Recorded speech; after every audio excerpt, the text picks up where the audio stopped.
Welcome back to my channel and my page here, guys. We're gonna dive on into a Nightmare on Elm Street 3 review. Actually a pretty good movie, I thought, as a whole. I actually really liked a lot of aspects of this movie, which kind of, I guess, surprised me a little bit because sometimes with these franchises, the further you get along, the less you start to like movies. But I actually really like this movie. We started things off with a dream walker, basically, in Heather. Sorry, I have to look over to make sure I get the names right because I'm really bad at memorizing names. But Heather being the main dream walker here in the movie, we kind of see her pulling different people into like her dreams, which I feel like is kind of cool because you kind of get to, you know, dream together and experience things together in a sense, even though it doesn't, go nicely here in this movie. But um, as a whole, it's a nice, cool concept. I personally think, and for me, seeing her having that ability to do that's kind of nice because we see someone like Nancy come back from the first movie who experienced all that trauma and everything about it, and she was able to help on out and help them stay alive basically at the end. She does end up, I believe, dying. We don't see a body, but we just see her kind of KO'd in her Heather's arms at some point. But um, for me, it was a lot of fun to watch. Seeing like how strong Freddy was in this movie too, kind of gave it like another like nice little detail because the more he takes, the stronger he gets. So we saw a decent amount of that in this movie. So he just became stronger and stronger. And someone like Nancy, who in the previous first movie, she you know would go and like stab him, and then like he hurt a little bit, but this time she did it and he was perfectly fine, just pulled it out and went about everything. So for me, that was a lot of fun to see here in this movie because it gave us kind of a different approach to how they're gonna have to take down Freddy here in this movie.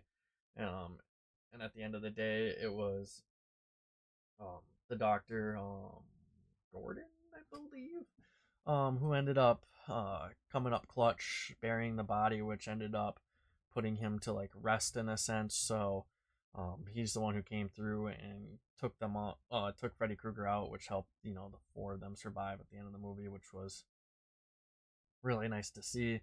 One thing I will like to note is I like the fact that everyone had their own sense of ability within the dream because it kind of really made it feel like an actual dream in the sense of um, one person's got super strength, the next, who doesn't talk much can talk, and he's got the ability to apparently shatter mirrors when he talks.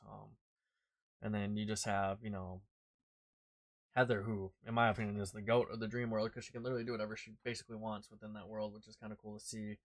And then obviously you have Nancy, who's just been through it all before and kind of just had like that coaching and guidance there for all of them throughout the movie. It was a lot of fun for me to watch. At least some of the kills in this movie that Freddy has is really cool as well.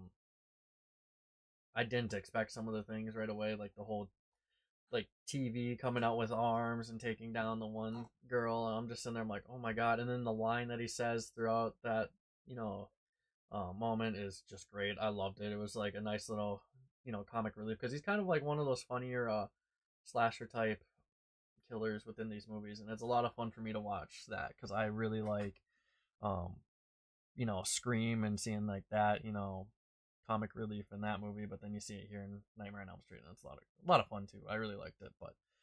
This is gonna be coming in at my two spot here, guys. I like I said, I really like this movie, and I feel like the two spot's really good for it.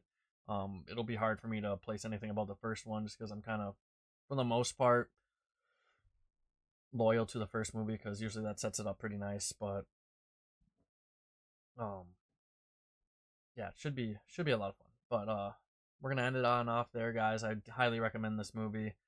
If you guys have any other movie recommendations that you want me to watch or franchises, let me know in the comments. If you want to help out by snagging an item off my Amazon wish list, check it out on YouTube. I won't have it on TikTok till I hit 1K followers, which we will do at some point, guys. Don't you worry, we'll get there. I'm taking this really serious, and I really enjoy this. Expect maybe a little bit of a break after this Nightmare on Elm Street franchise. I might do like a um, horror movie bracket, and when I say that, doing it based on the killers, and then letting everyone vote on who they think should advance. So it should be kind of fun, get a little bit of interaction from those who watch the videos. But until next time, I'll see you guys, and I hope you have a wonderful day.